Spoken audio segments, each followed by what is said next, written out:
Ladies and gentlemen, it is with great concern that I bring you the latest updates on the ongoing conflict in the Amhara region of Ethiopia, where intense fighting has escalated between the Ethiopian National Defense Forces, ENDF, and the Amhara Fano forces across multiple fronts.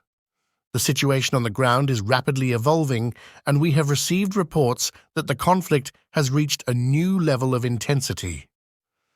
In Falakit City, located in the North Wollo zone of the Amhara region, the situation has taken a grim turn. According to the latest updates, members of the Ethiopian army came under a severe attack and suffered heavy casualties. Shockingly, all members of the army unit were reported to have been killed in this attack.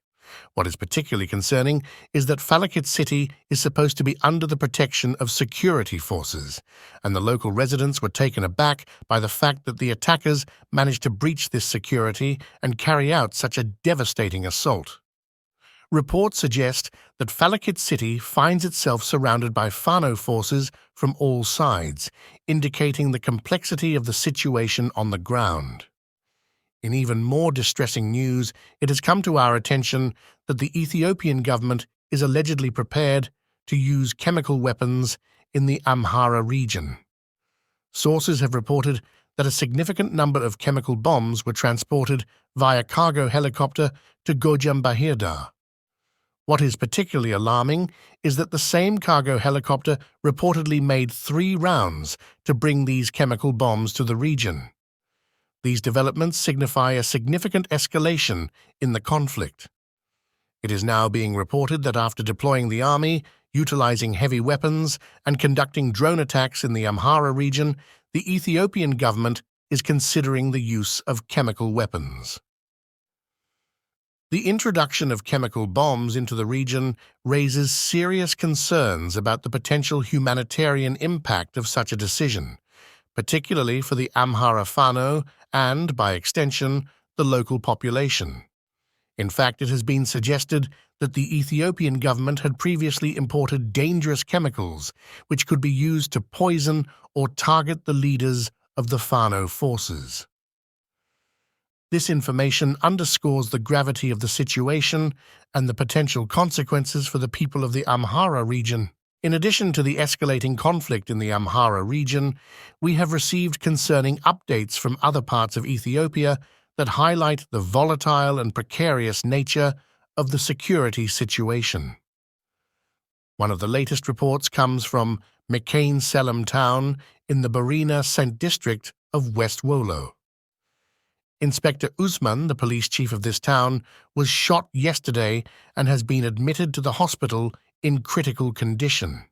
The incident underscores the dangers faced by law enforcement personnel who are working tirelessly to maintain order and protect their communities amidst the turmoil in the country. Inspector Usman's condition is described as being between life and death, leaving the local community on edge as they await his recovery.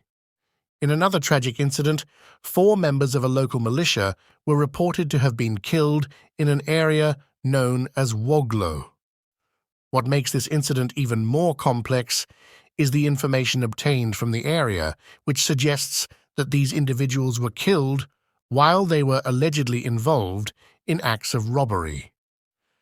It is believed that they were targeted in response to their actions, as it appears that they may have been carrying out these robberies with a hidden agenda. The intention behind these actions was seemingly to create the false impression that the Fano forces were responsible for the robberies, adding another layer of complexity to the already fraught security situation. These incidents serve as a stark reminder of the challenges faced by communities and law enforcement in various regions of Ethiopia. They underscore the need for comprehensive efforts to restore peace, security, and stability in the country. The safety and well-being of all citizens, irrespective of their background or affiliation, should be a top priority for all parties involved. In the ongoing series of developments that illustrate the complexities and challenges faced in the East Amhara region, we turn our attention to Armania, a small hamlet situated near the town of Shawarabit in the North Shua zone. On the morning of October 17th, 2023, an incident took place in Armania that has raised intriguing questions and brought the activities of the Fano forces into focus. According to the latest updates, Fano forces stopped a vehicle at a checkpoint in Armania on that fateful morning. To their surprise, they discovered bundles of money inside the vehicle, and it was revealed that this money belonged to a nearby town's bank. The money, reportedly gathered from the public, had been transported through this checkpoint.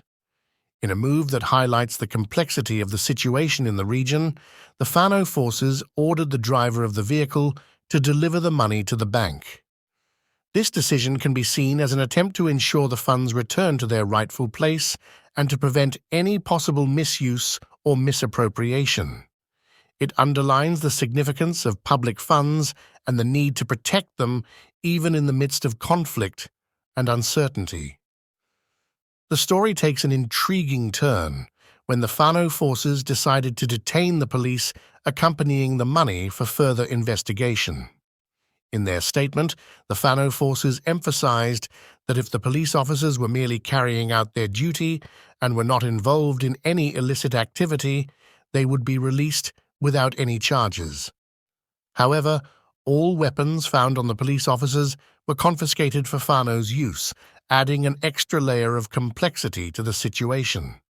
This incident in Armania serves as a microcosm of the challenges faced by local authorities, law enforcement, and armed groups in the midst of the ongoing conflict in the East Amhara region. It raises questions about the role of various factions and their engagement with the local population and public resources. It is a reminder of the need for careful and nuanced approaches to maintain order and protect the interests of the people. As we continue to observe and report on developments in Ethiopia, we recognize the importance of such incidents in understanding the broader context of the ongoing conflict. They highlight the intricate dynamics that are at play and the impact of these dynamics on the lives of ordinary citizens in the region. Our hope remains that the people of Ethiopia can find a path to peace, security, and stability despite these challenging circumstances.